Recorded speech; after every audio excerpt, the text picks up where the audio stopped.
कैसे हो दोस्तों। कितना बुरा लगता है ना जब कोई हमारी बेइज्जती करता है, किसी के सामने हमारा अपमान कर देता है। आज मैं आपको महात्मा बुद्ध के जीवन का एक किस्सा सुनाने जा रहा हूँ। इसे सुनने के बाद आप ये फैसला कर लोगे क्या वाकई में कोई आपका अपमान कर सकता है या फिर आपका अपमान करने की औकात किसी की भी नहीं। कहानी से पहले अगर आपने अभी तक इस चैनल को सब्सक्राइब नहीं किया है तो नीचे लाल रंग के बटन पर क्लिक करके इसे सब्सक्राइब कर लीजिए और बेल आइकन को दबाइए ताकि मेरे आने वाले वीडियोस का नोटिफिकेशन आपको मिल सके। तो चलिए बिना समय गवाए कहानी शुरू करते हैं। रोज की तरह महात्मा बुद्ध शाम के समय बैठे हुए थे और वो डूबते हुए सूरज को एकटक देख रहे थे। तभी उनका शिष्य आया और गुस्से में बोला, गुरुजी, रामजी नाम के जमींदार ने मेरा अपमान किया है, आप तुरंत चलें, उसे उसकी मूर्खता का सबक सिखाना ही होगा। और महात्मा बुद्ध मुस्कुराकर बोले, प्रिय तुम बौद्ध हो, सच्चे बौद्ध का अपमान करने की शक्ति किसी में नहीं होती। तुम इस प्रसंग को भुलाने की कोशिश करो, जब इस बात को भुला दोगे तो अपमान कहाँ बचेगा। इस पर शिष्य ने जवाब दिया, लेकिन गुरुजी, उस मूर्ख ने आपके प्रति भी अपशब्दों का उपयोग किया है, आपको चलना ही होगा। आपको देखते ही वह अवश्य शर्मिंदा हो जाएगा और अपने किए के लिए माफी मांगेगा। आप बस चलिए, मैं इतने में संतुष्ट हो जाऊंगा। ये सुनकर बुद्ध को समझ में आ गया कि शिष्य अब बदला लेना चाहता है। अब महात्मा बुद्ध को सब समझ आ रहा था कि शिष्य में बदले की भावना प्रबल हो रही है। अभी इसे उपदेश देने का कोई लाभ नहीं है, इसे समझाना व्यर्थ ही जाएगा। और फिर बुद्ध कुछ सोचते हुए बोले, अच्छा ठीक है, अगर ऐसी बात है तो मैं तुम्हारे साथ जरूर चलूंगा और उसे समझाने की पूरी कोशिश करूंगा कि उन्होंने तुम्हारा अपमान कैसे किया, लेकिन हम अभी नहीं, सुबह चलेंगे। और फिर शिष्य ने भी कुछ सोचकर बोला, ठीक है गुरुजी, सुबह हम अवश्य ही वहां चलेंगे। अगले दिन सुबह हुई, बात जैसे आई गई हो गई।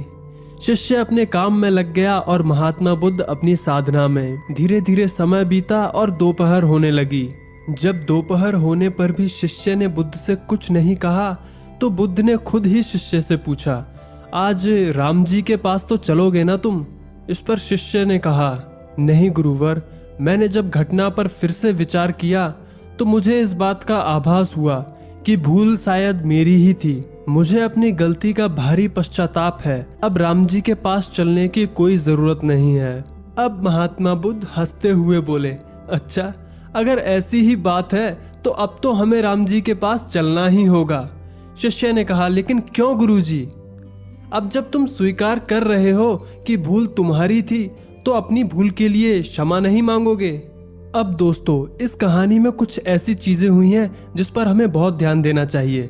पहली बात, जब शिष्य आकर गुरु से शिकायत करता है, वह कहता है कि उसका अपमान हुआ है, तब बुद्ध ने उसे क्या जवाब दिया था? बुद्ध ने जवाब दिया था कि सच्चे बौद्ध का अपमान करने की शक्ति किसी में नहीं है। इसका मतलब ये है कि आप जो हैं उस पर पूरा भरोसा रखिए। आप जैसा दुनिया में कोई नहीं है। अपने आप पर पूरा विश्वास रखिए कि आपसे बेहतर कोई नहीं है, और जब आपसे कोई बेहतर है ही नहीं तो आपका अपमान कैसे कोई कर सकता है। दूसरी बात, कभी भी आपको ऐसा कुछ महसूस हो कि किसी ने आपका अपमान किया है, बेइज्जती की है, तो उसको थोड़ा समय दें। जैसे कि महात्मा बुद्ध ने अपने शिष्य को कहा कि हम आज नहीं, सुबह चलेंगे। शिष्य को इस पर पूरी रात सोच विचारने के लिए मिल गई और जब सुबह हुई तो सब कुछ रोज की ही तरह सामान्य था। और समय बीतते बीतते शिष्य के मन से यह भावना भी समाप्त हो गई कि उसे बदला लेना है। तो दोस्तों, ये किस्सा हमें ये सिखाता है कि अपमान और सम्मान दोनों आपकी दृष्टि पर निर्भर करता है। साथ ही किसी व्यक्ति की भूल को भुला देना और अपने कार्यों का मूल्यांकन करने से जीवन सरल हो जाता है। इस वीडियो को फेसबुक, व्हाट्सएप, ट्विटर पर शेयर कीजिए। जो भी आपके दिल में हो वो कमेंट सेक्शन में लिख दीजिए। वीडियो को लाइक कीजिए और मेरे आने वाले वीडियोस के लिए इस चैनल को सब्सक्राइब करें और बेल आइकन को दबाएं ताकि मेरे आने वाले वीडियोस का नोटिफिकेशन आपको मिलता रहे। फिलहाल के लिए इतना ही, मिलते हैं अगले वीडियो में। तब तक के लिए जय हिंद, वंदे मातरम।